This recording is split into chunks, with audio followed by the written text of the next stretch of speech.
What is happening, everyone? Welcome back to the Copy Podcast and Pod and the Pint, Season 2, Episode 2. I'm Mick Moran, we're in Shenanigans, as always, on the Guinness, and today, as you can see, I'm joined by Gav from Talkin Cop. We've had a few pods over the years, virtually, but it's the first time I'm meeting in person, so it's an absolute pleasure. So I'll do a little cheers. You've brought me to somewhere that does really good Guinness, so I'm really happy about that. I'm willing to do as many hours as you like, I'm not going to lie.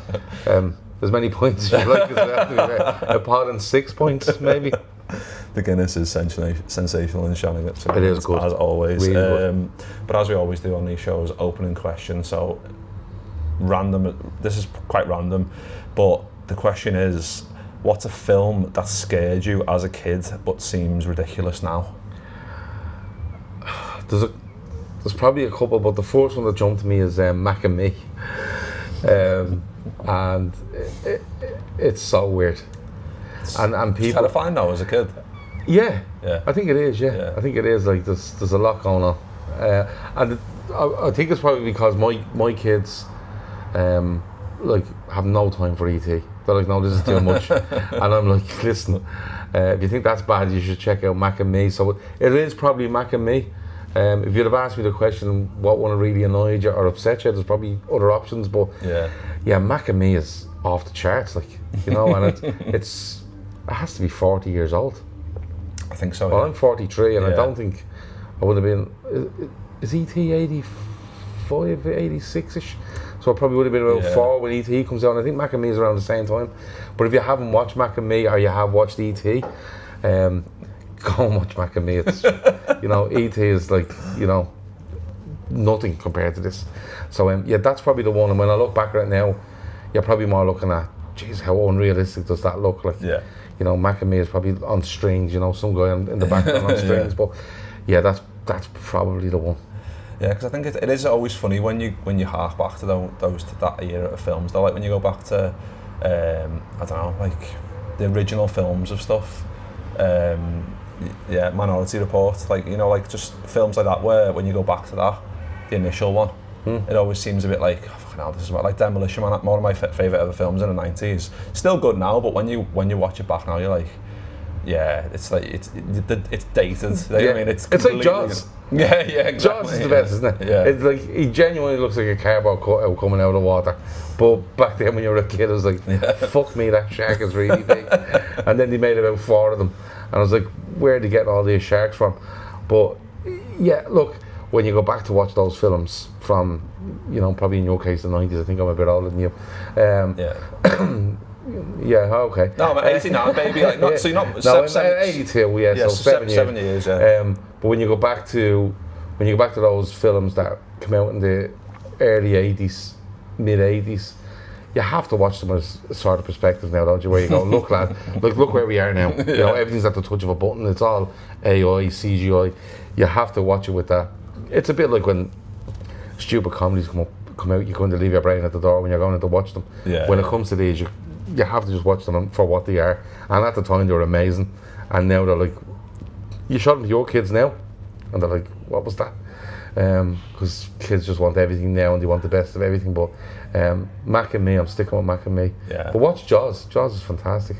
Like, I always try to get my kids to watch The Goonies. Oh yeah, love class. The Goonies, Love The Goonies. And what we watch, because we've so much options now, don't we? Yeah, there's too much choice. And they go, what we watch? And I go, can we watch The Goonies? And they're like, oh no, not that again. But The Goonies are fantastic. Watch that one as well.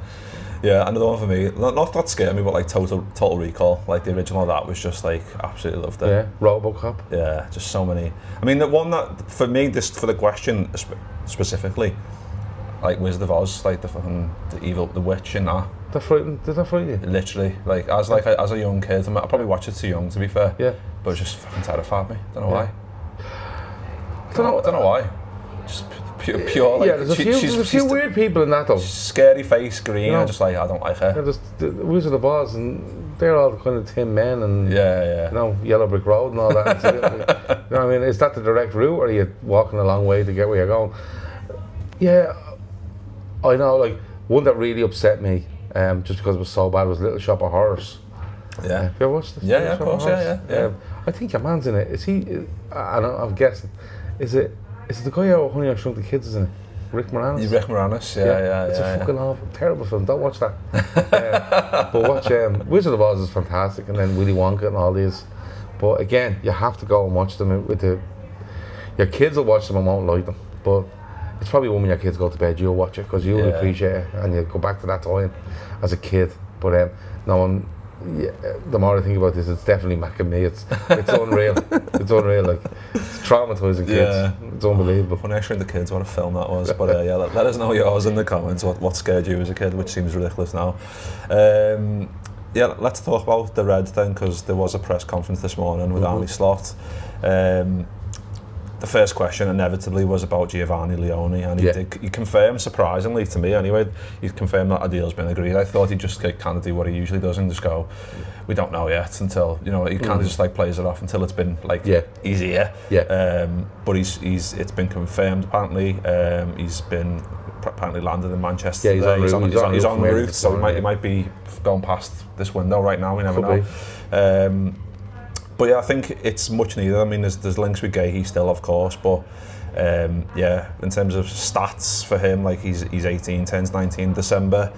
So I mean, in terms of like, because I think people want like the heir to Van Dijk, don't they? Because Van Dijk's got a 2-year deal. He's 34 now. He's going to be getting towards 36 when he leaves.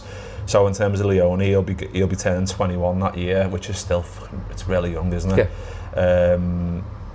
But yeah, people are maybe looking at that in terms of like what he can do in terms of replacing Van Dijk in the future, which is obviously a massive ask because Van Dijk's unreal. But yeah, 6'5", so a monster, right-footed.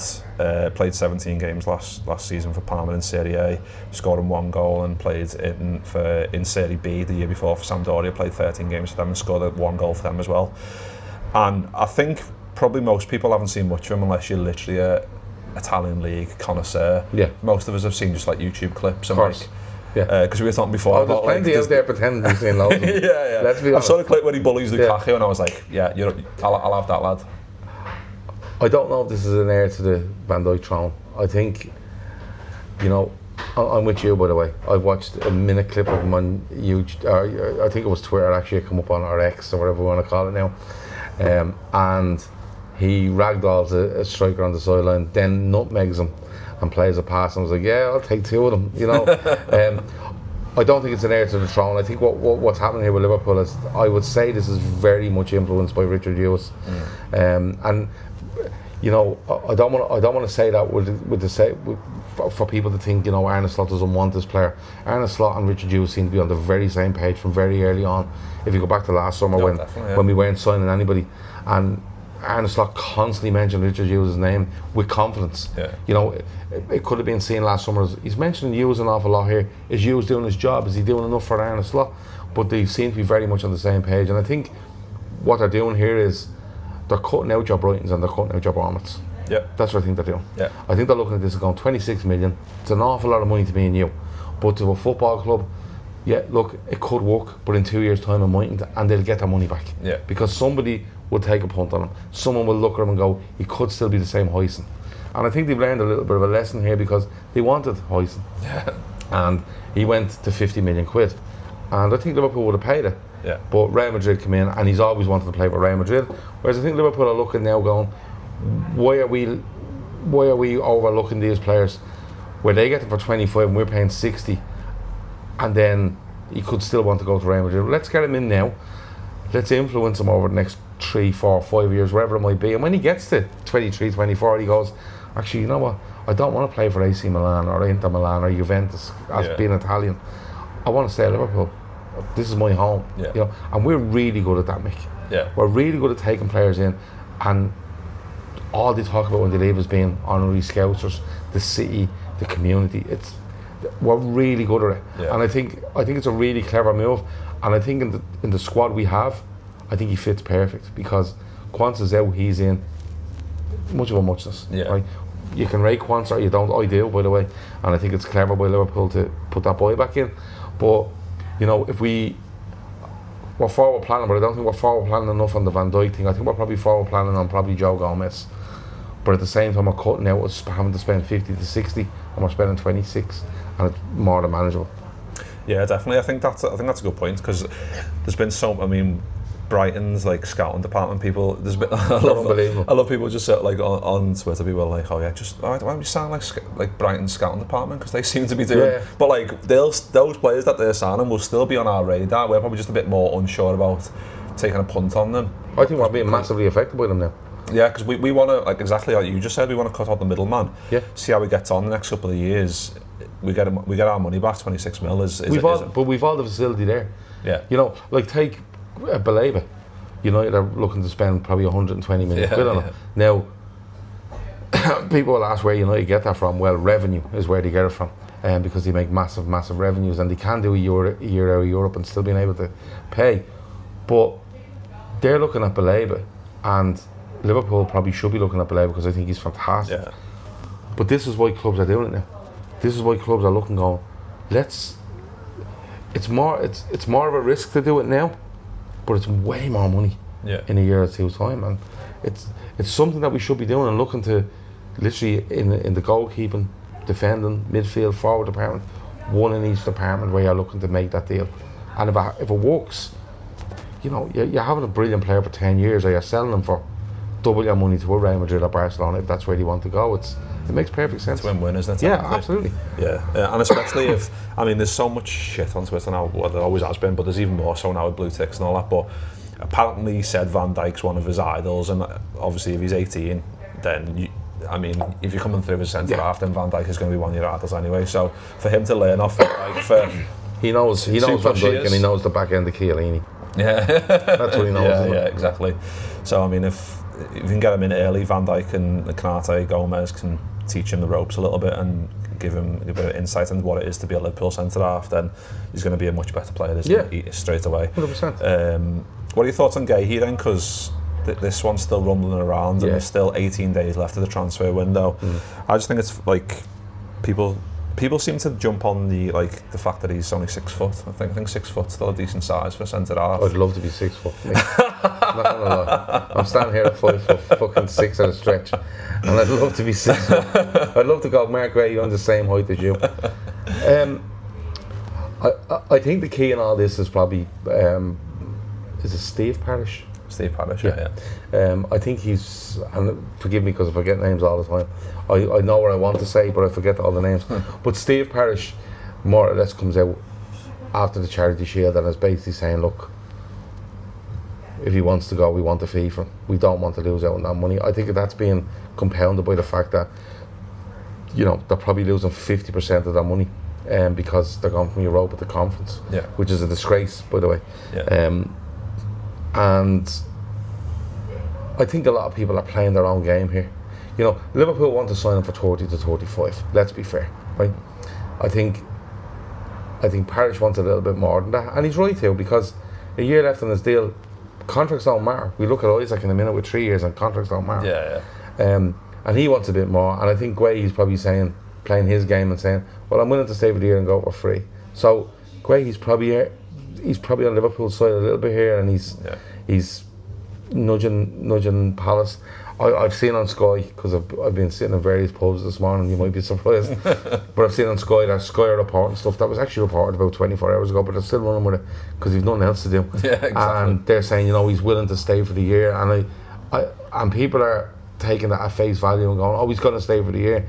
I think Marc Guehi's telling Palace, listen, I'll stay for the year and go for nothing. Can you please go and do this deal here? Well, Liverpool were in talks 2 days ago. Them talks wouldn't have stopped so quickly and just been ended. I'm not bothered on the 6 foot thing. I think height, just way too much made of it, in my opinion, in the modern game. It's not like, you know, I'm Irish. I remember Tony Cascarino and Niall Quinn playing in front of me, just launched balls at them.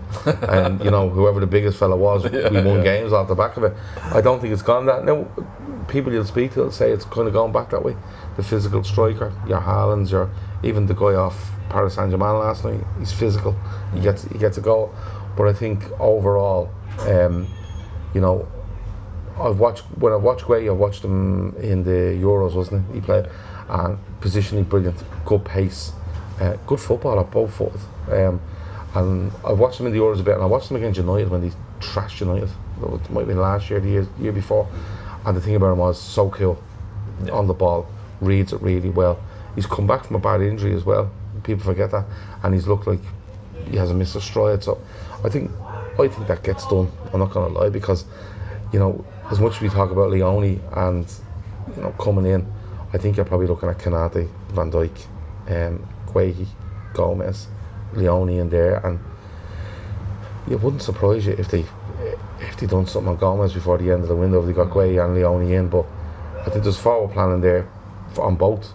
Guehi feels a really solid option if Konate gets injured, or Gomez is injured, or it feels like Leoni is their second target. Guehi has always been number one, and it was so solid, wasn't it, before everything with Diogo Jota? It was so solid on that. It looked like it was going to go through, and then it didn't. And I think it'll come back. I think it will happen.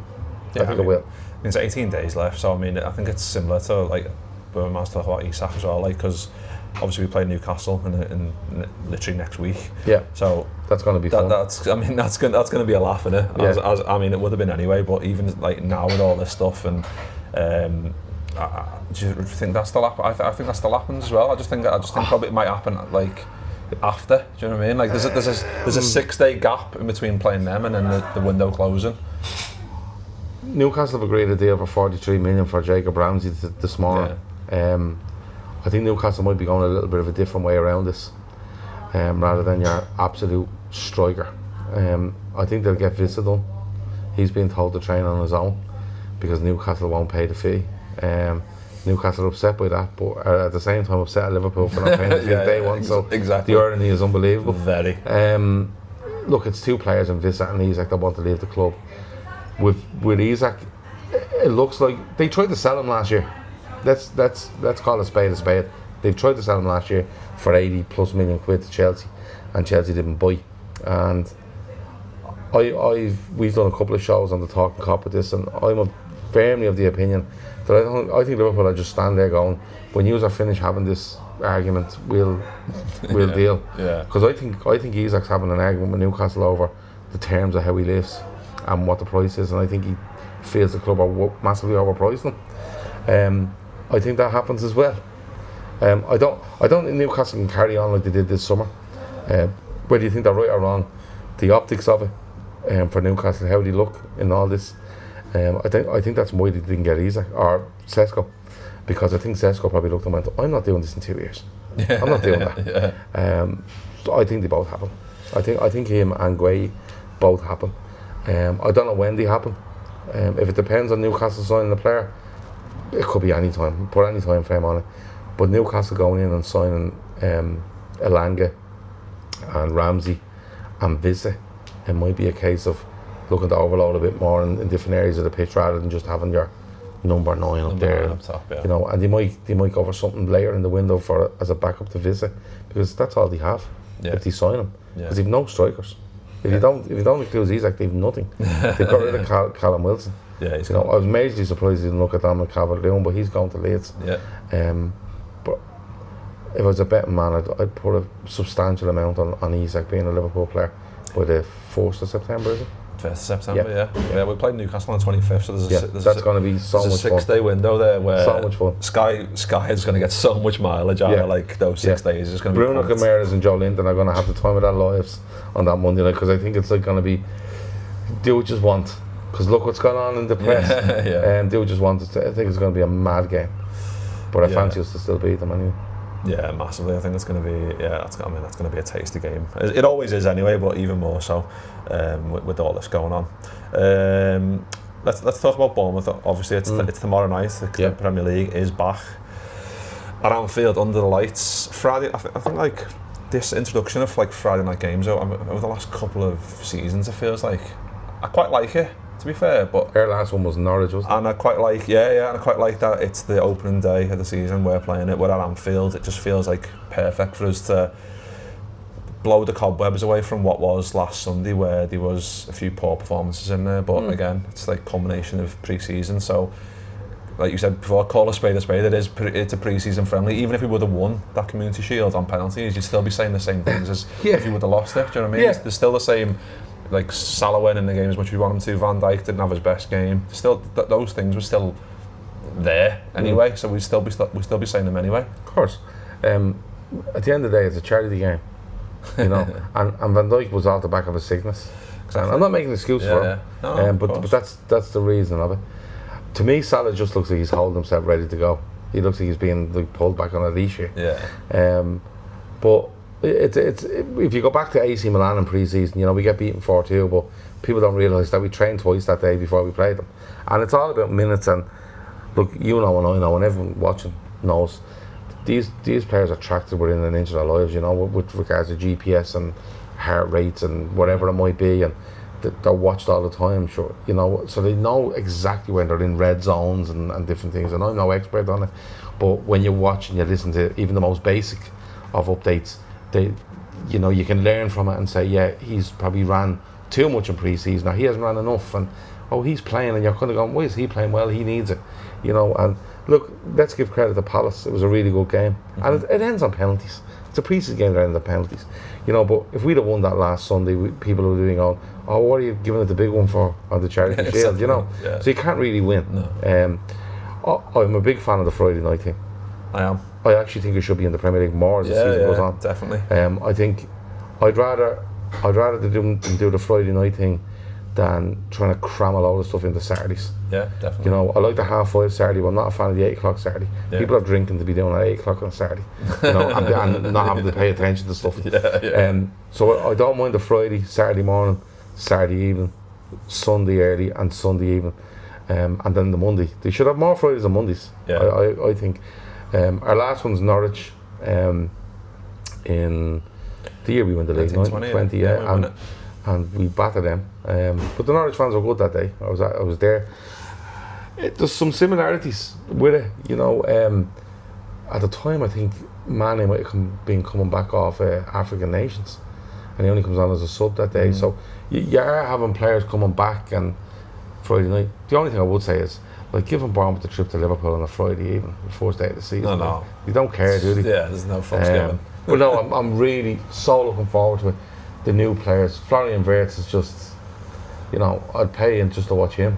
He's unreal. I'd pay him to just warm up. Yeah. Just to watch him warm up. Yeah. He looks that good, and he's a real, and we say this all the time, don't we, Mick? He's a real Liverpool player. Yeah. But he is a Liverpool player, isn't he?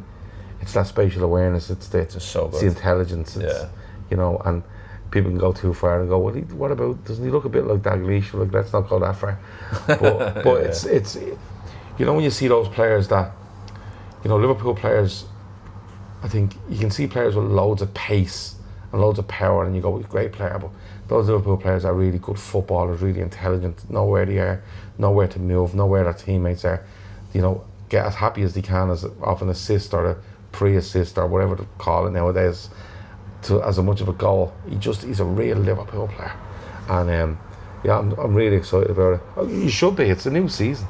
They're champions. They've spent a shitload of money, let's be honest, and they've brought a good bit in as well. But overall, I think if you get Guehi and you get Leoni and you get Isak and you're sitting on the 4th of September, like, if you have any complaints about Liverpool and where we're going, I don't know what to do for you. I really don't. You know, what more are we meant to do here? Exactly. I mean, that's kind of been like what you see online, like gripes of people saying that, like, we need more defensive reinforcements. I'm like, yeah, that's true, but within a couple of days, Leoni's basically done. Guehi's hopefully going to get done, and then we need, the number 9 is now vacated because Darwin Núñez has moved on to pastures new. So then there's Isak who can come in and take that position. So I mean, yeah, like you said, if that's the end of, if that's September the 1st and we've got all those players in, you're staring at it going, fucking hell, that is one of the, I mean, I don't like winning a transfer window because I don't think it's very Liverpool. It's one of the greatest transfer windows you've ever seen. We leave out to Spurs, you know, like the ones who like get excited about little things. Well, Everton did win a transfer window. Everton won one once, didn't they, as well? Yeah. We leave that to them usually, but this would be winning the transfer window, and we'd actually like back it up with something tangible. I think the big thing is, and for anyone that watches the Talkin Cup, Shawnee said it a couple of weeks ago, we're buying win now footballers. We're not buying somebody where you go, oh, he's a good sign, he could back up this guy or back up. All of them are like, well, probably barely only, right? But all of them are like, geez, they add so much. You know, I could actually see him just starting. Yeah. You know, and it's, you know, the owner's taking off a lot of abuse, sometimes wrongly, sometimes rightly, in different instances, and it's hard when you're talking FSG to, if you sit anywhere down the middle, you're looked at as, you know, both sides of the argument will tell you you're supporting something else, but I just think the way Liverpool have taken this transfer window by the throat and went, this is what we want, and it's a lot of change, and there's people out there that will be like, this is a lot of change, I'm not comfortable with it. I understand that as well, but if it was a lot of change where there'd be doubts about players, did he actually get in our team? I'd understand, but these players all get in our team. And that's the quality of it, and I just think you have to enjoy it. Like what happened 6 weeks ago to Liverpool Football Club and the city and Diogo Jota's family and friends and everything, you know, it puts into perspective what football is. And you know, I don't want Diogo Jota to be lost in all this, but you know, you can't enjoy football seeing what Liverpool are trying to do here off the back of what's happened. Like, what are you in it for? You know, really, genuinely, what are you in it for? Definitely. Yeah. I mean, that's going to be part of. I mean, it's going to be part of every Premier League game. It's going to be a massive part tomorrow night. Yeah, and I think it's going to be. I mean, back at Anfield, and it's going to be emotional. Obviously, there was the friendlies there against the Athletic Club, but I mean, this is the first Premier League game without him. I mean, it's navigating something you shouldn't have to navigate, really. Like, do you know what I mean? It's one of them. But yeah, let's talk a little bit about. We talked about all those players there, like you mentioned, Wirtz and Zeka, I thought was really good. The goal was really good. Yeah. They looked to have a little bit of a combination going already, I thought, in the goal, and there was a couple of chances where TK misses one, where the link up there I thought was really good. Frimpong, Kerkez, so many good players in there now. What's your thoughts on the prediction? Because I thought, I done a pod on Tuesday with Keith Salmon, and we were talking about maybe left back position in Kerkez, and he said maybe we might see Andy Robertson start this one. I just wonder what you thought in terms of that. I don't think it's a bad show. Kerkez comes off the back of that Community Shield, and I think he gets a little bit of negativity towards him as to regards to his, you know, his body position when he's taking the ball. He doesn't feel like a full back. He feels like more of a left centre back, and you know, why isn't he flying up and down the wing all day? And that's what we expect from Kerkez, because he's a serious engine on him. He's a really, really good left foot, you know. And we expected it kind of to be an all-action sort of performance, but I think you have to balance it out where, you know, look what they're doing down the right-hand side. You know, when you look at Wirtz drifting over there, I expect anyone watching Wirtz would think he's drifted to the left and we'd be predominant down the left. But when you look at Wirtz and he's drifting over there, because everyone's attracted to Salah, because everyone wants to get involved. But you look at Salah and you look at Wirtz and you look at Frimpong and even Szoboszlai, and then, you know, Ekitike not so much involved, but there's kind of this stuff going on over here. So Kerkez can't be 20 yards from goal when we're doing all this, especially with the big standout for me in the pre-season as being Liverpool's ability to win a football outside the opposition's box and snuff out any of these counter-attacks. It's his former side. Maybe Andy Robertson does come in. I'm comfortable with it, though, and that's the thing. You're bringing this player in and you're comfortable with either your left backs playing. You know, and none against Tsimikas, who I think probably leave the club in the next week. But when Tsimikas comes in, you can see his qualities in certain areas, but then you go, what about that? Robertson was the same last season, wasn't he? We're kind of looking going, is he a bit off it? But now you've no issue with who it is. Same with Frimpong, or if it's obviously Bradley's had injuries and stuff recently. But even like in a couple of weeks when Bradley's back, if it's Frimpong or Bradley, you go, sound. You're happy with either, aren't you? And Frimpong looks a bit bulletproof, doesn't he? With regards to his longevity and his availability, where Bradley's still growing for me. Definitely. And you're going to get maybe 2 or 3 months where he's out for a month, and that can be expected. It happened to Steven Gerrard, you know. Happened to Steven Gerrard in the late 90s, and look what he became. I'm not saying Bradley will become that, but it happens to these players, especially with them build. You know, those kind of tall, skinny guys that are filling out and they're finding themselves. But listen, this is where we're in it for. We're not going to argue over the left back, and we're not arguing because he's better than him. It's just they're both really good. Which way would you go? There's arguments for both, isn't there? That's like, I mean, it's the best problem to have, isn't it? You're not going, well, he's much better than him. You're going, well, this and this, but it's still similar, isn't it? It's not like you've signed Kerkez and Andy Robertson is currently falling off that cliff, and you're going to go, we might have to put Robertson in. You're just comfortable. It's a bit of a weird one because it's his former club. If you play him, you know, you're showing him that he's moved on. If you don't play him, Bournemouth are going, he's not even getting a game here, you know, because you know yourself, there's a narrative over everything. I'm absolutely fine with whoever he plays at left back, but I will say I think you're going to probably see a little bit of difference in left back here, and that's why I don't think Andy Robertson suited last season what Liverpool were doing, because Andy Robertson loves that all action and getting up and down. Kirkes for me is a bit more of a footballer than Andy Robertson, and I don't mean that in a bad way against Robertson. Robertson's good defensively, loads of energy, good left foot, good delivery, loads of assists. We've seen it. I think only Trent has more assists than as a defender in the Premier League, but Kirkes feels like there's more of a footballer in him, and I think that's where Liverpool are going to go. More of a, you know, playing angles and playing whatever. But either way, I'm not going to, you know, I'm not going to be shocked when I see whoever's playing left back, because we've two really good ones. Yeah, exactly. And I mean, I think most of it pretty much speaks for itself in terms of like lineup. I think obviously Gravenberch isn't available. He missed the last game because he's a newly a father, which is congrats to him. Yeah. So obviously he missed that one because it is a friendly. So why not? He's going to miss this one because he got sent off against Palace, ironically, in the last game of the season. Yeah. Slot did say Gomez might be on the bench because I think he trained twice, so that's. I mean, he's not going to come on really. It's going to be a lot of emergency stuff if Gomez comes on towards the end of the game, isn't it? But in terms of like what it might be, I think Alisson, Frimpong, Konate, Van Dijk, Kirkes, probably McAllister, Szoboszlai. That's where I go. Yeah, I think they've managed McAllister into this.